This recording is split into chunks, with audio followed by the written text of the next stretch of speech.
काय असतं, आम्ही प्रत्येक ठिकाणी कीर्तनाला गेलो की कीर्तनाला गेल्यानंतर तिथे आम्हाला सूचना दिली जाते की महाराज कीर्तन छान विनोदी झालं पाहिजे, आमचं मनोरंजन झालं पाहिजे. पण तुमच्या इथे मला तशी माहिती दिली नाही. ते फार मोठी भाग्याची गोष्ट म्हणावी लागेल, कारण प्रत्येक ठिकाणी ते मिळतेच, ती सूचना मिळतेच. पण क्वचित काही ठिकाणी मिळत नाही, म्हणून भाग्याची गोष्ट म्हणावी लागते. तेव्हा साहजिक आहे, स्वाभाविक आहे, थोडं प्रस्त कीर्तनाचं तशा प्रकारचं झाल्यामुळे आपल्याला कीर्तन हे मनोरंजनाचं साधन वाटू शकतं. दिवसभर थकून भागून कामं करून आपला जे काही व्यवसाय आहे ते सगळं करून आपण आलेलो असतो. चला कुठेतरी 2 तास आपलं छान मनोरंजन होईल म्हणून आम्ही कीर्तनात येतो. पण या कीर्तनाच्या काही मर्यादा आहेत.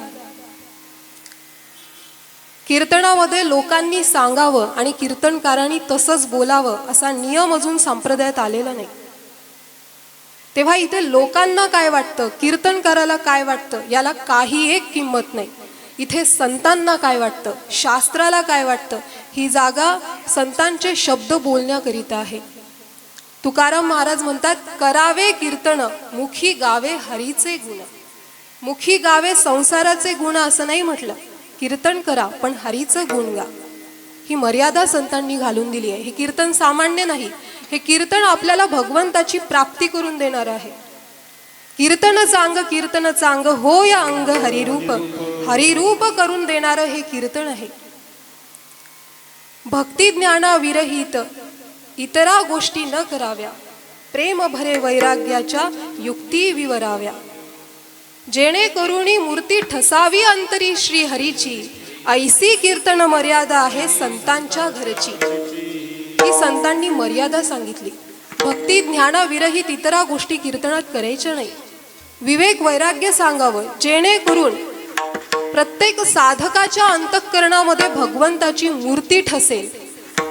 तेव्हा हे कीर्तन सामान्य नाही. आणि कीर्तनामध्ये वक्त्याचा प्रभाव हा श्रोत्यावर होत असतो.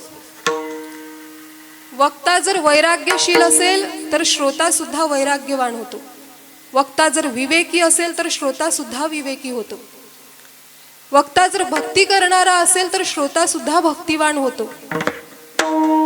आणि वक्ता जर रंगीबिरंगी असेल तर श्रोता सुद्धा रंगीबिरंगीच होणार. तेव्हा